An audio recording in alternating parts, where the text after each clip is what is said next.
गुलाम। गुलाम उन लोगों को कहते हैं जिन्हें दौलत देकर खरीदा जाता है और फिर जिंदगी भर उनसे मनचाहा काम लिया जाता है।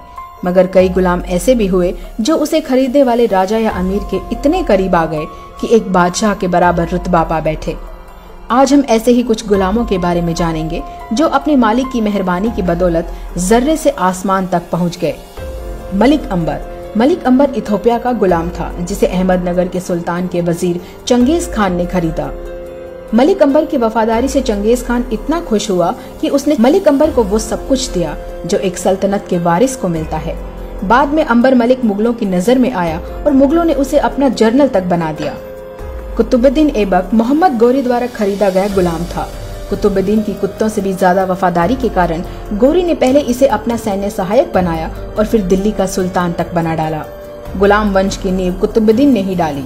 दिल्ली के कुतुब मीनार का नाम इसी से है। मलिक काफूर। मलिक काफूर अलाउद्दीन खिलजी का गुलाम था। वो अलाउद्दीन खिलजी के इतना करीब था कि उसे देवगिरी का गवर्नर तक बना दिया गया था। खिलजी की मौत के बाद उसने खिलजी की जगह लेने की कोशिश की, पर खिलजी के ही अंग रक्षकों ने उसे मौत के घाट उतार दिया। Vinayak Damodar Savarkar. Savarkar east India company यानी ब्रिटिश राज का गुलाम था। 1911 में उसे अंडमान की कुख्यात जेल में डाल दिया गया। उन्हें 50 वर्षों की सजा हुई थी, लेकिन सजा शुरू होने के कुछ महीनों में ही उन्होंने अंग्रेज सरकार को माफीनामा लिखा कि उन्हें रिहा कर दिया जाए।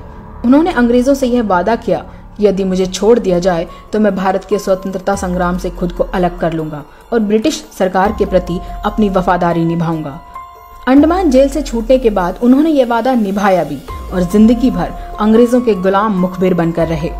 और अब आते हैं आधुनिक भारत के सबसे ताजे और कुख्यात गुलाम यानी नरेंद्र मोदी की ओर। नरेंद्र मोदी हिंदुस्तान के सबसे बड़े पूंजीपतियों अडानी अंबानी के गुलाम हैं। इन पूंजीपतियों ने मोदी को आरएसएस से खरीदा है, जो कि पिछड़ी मानसिकता वाले लोगों को गुलाम बनाने में माहिर संगठन है। अडानी अंबानी ने गुलाम नरेंद्र मोदी की निर्ममता भरी वफादारी और झूठे भाषण देकर जनता को बरगलाने की प्रतिभा को पहचाना और उसे भारत का सबसे ताकतवर आदमी बनाने की पेशकश की। बदले में गुलाम मोदी को कैसे भी करके उन्हें भारत का सबसे दौलतमंद रईस बनाना था। गुलाम मोदी को नए भारत का अवतार पुरुष बनाने के लिए प्रिंट, टीवी और सोशल मीडिया पर करोड़ों अरबों रुपए पानी की तरह बहाए गए। जनता को दिखाया गया कि यही वो व्यक्ति है जो भारत को अमेरिका से बड़ी सुपर पावर बना सकता है। नतीजतन इन पूंजीपतियों ने अपने धन बल से अपने गुलाम मोदी को पहले तो गुजरात का सीएम बनाया और फिर भारत का पीएम तक बनवा दिया।